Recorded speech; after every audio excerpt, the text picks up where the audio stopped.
I walked into the cafeteria and everyone was staring at me. Not in a good way. In that way where you know something terrible is about to happen. And then I saw him. My stepbrother Tyler standing on a table in the middle of the room, holding my notebook. My private notebook. The one I kept hidden in my backpack. He grinned at the crowd like he was about to perform.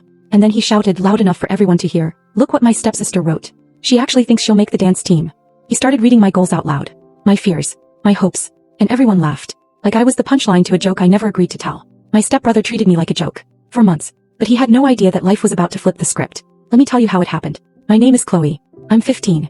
And 6 months ago, my life completely changed when my mom married Tyler's dad. Suddenly, I went from being an only child to having an older stepbrother. Tyler was 17, a senior and basically the king of our high school. Star of the basketball team. Popular. Confident. The kind of guy everyone wanted to be friends with. At first, I thought having a stepbrother would be cool. Maybe we'd get along. Maybe he'd look out for me at school. But I was so wrong. Tyler made it clear from day one that he didn't want me there. Not in his house.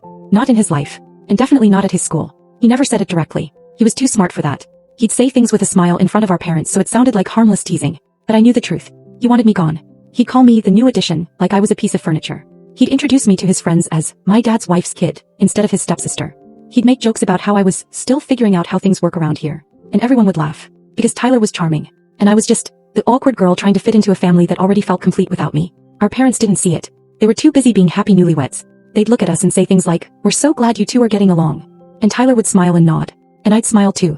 Because what else was I supposed to do? Tell them their perfect son was making my life miserable? They wouldn't believe me. They'd just think I was being difficult. So I stayed quiet. And I tried to survive. Everything got worse when I decided to try out for the school dance team. Dance was the one thing I'd always loved. The one thing that made me feel like myself. I'd been dancing since I was 7, but I'd never had the courage to audition for a team before. This felt like a fresh start.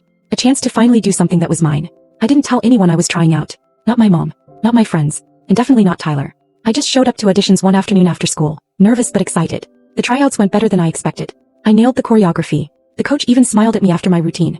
I walked out of that gym feeling like maybe, just maybe, things were starting to look up. But when I got home, Tyler was waiting in the kitchen. He looked at me with this weird smirk.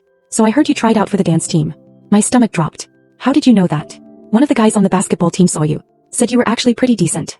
He said it like it surprised him. Like he couldn't believe I was capable of being good at something. I shrugged, trying to play it cool. "Yeah, I've been dancing for a while." He laughed. "Good for you, Chloe. Maybe you'll finally find something to do besides awkwardly existing in this house." I didn't respond. I just walked upstairs, my chest tight, wondering why everything I did felt like a target on my back.